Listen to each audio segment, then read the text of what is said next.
I am tempted to be political, but I realize I'm in the chamber, so I have to be careful. Let me stand on the existing protocols to say a good afternoon to you all. It is an honor to stand before you today as we celebrate 5 years of Youth Impact Parliament. Let me begin by congratulating the founders, the executives, and every single member on this impactful journey. What I'm seeing here today is not just an organization. I see it as a movement. A movement that is grounded in purpose, driven by passion, and sustained by the belief that young people are not just leaders of tomorrow, but they are critical actors of today. I saw the theme for your 5-year anniversary, which says that building leaders, building legacy. Leadership is not about titles. It is not about positions. It is about responsibility. It is about influence. It is about the courage to stand when it is easier to sit, to speak when it's safer to be silent, and to act when others hesitate.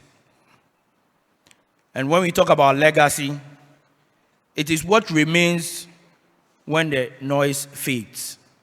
So the legacy of the Youth Impact Parliament is when you leave here in the next few years, what do you leave behind for successive members of this house?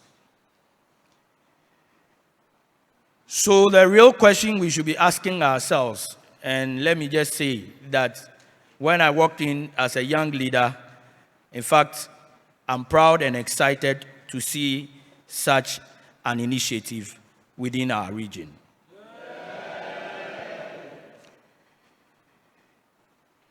My dear young people,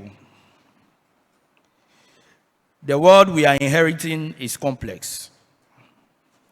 It is filled with challenges, economic uncertainty, governance deficits, and social inequalities.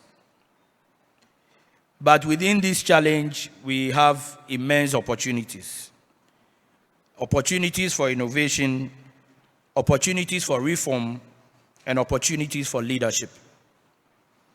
And that is why a platform such as this, the Youth Impact Parliament, becomes so critical, because they create a space where young minds are trained not to just debate, but to think critically, not to just speak, but to influence, not to just participate, but to lead.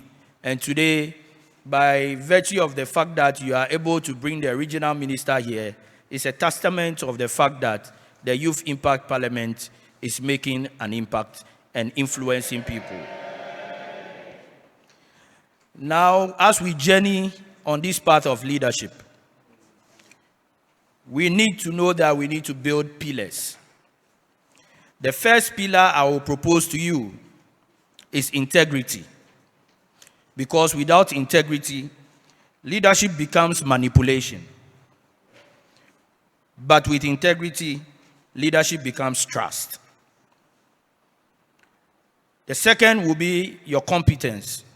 And I'm happy you are taking or making efforts to improve on capacity of members of this house.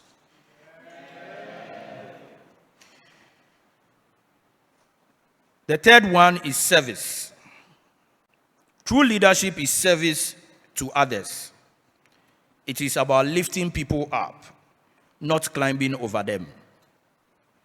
And finally, the courage to challenge the status quo.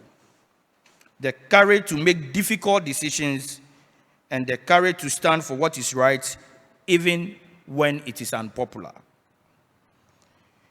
Let this parliament not only produce speakers, but nation builders. Not only advocates, but problem solvers. Not only participants, but transformational leaders. And to the young members of this House, you do not need permission to lead. You do not need perfection to begin. You do not need power to make an impact. All you need is conviction, consistency, and commitment. Let us remember that leadership is not measured by how long we hold on to power, but by how deeply we transform lives. May the legacy of Youth Impact Parliament be one of excellence, integrity, and lasting impact. And may each of you rise not just to occupy space, but to define it. Congratulations on your 5th anniversary. The future is watching, and I have no doubt that you'll be ready for what lies ahead. Thank you for your attention. And on this note, I have the singular honor to invite a man who believes in youth and is here with us, our regional minister, Honorable James Gunu. Please, let's welcome him. Thank you very much.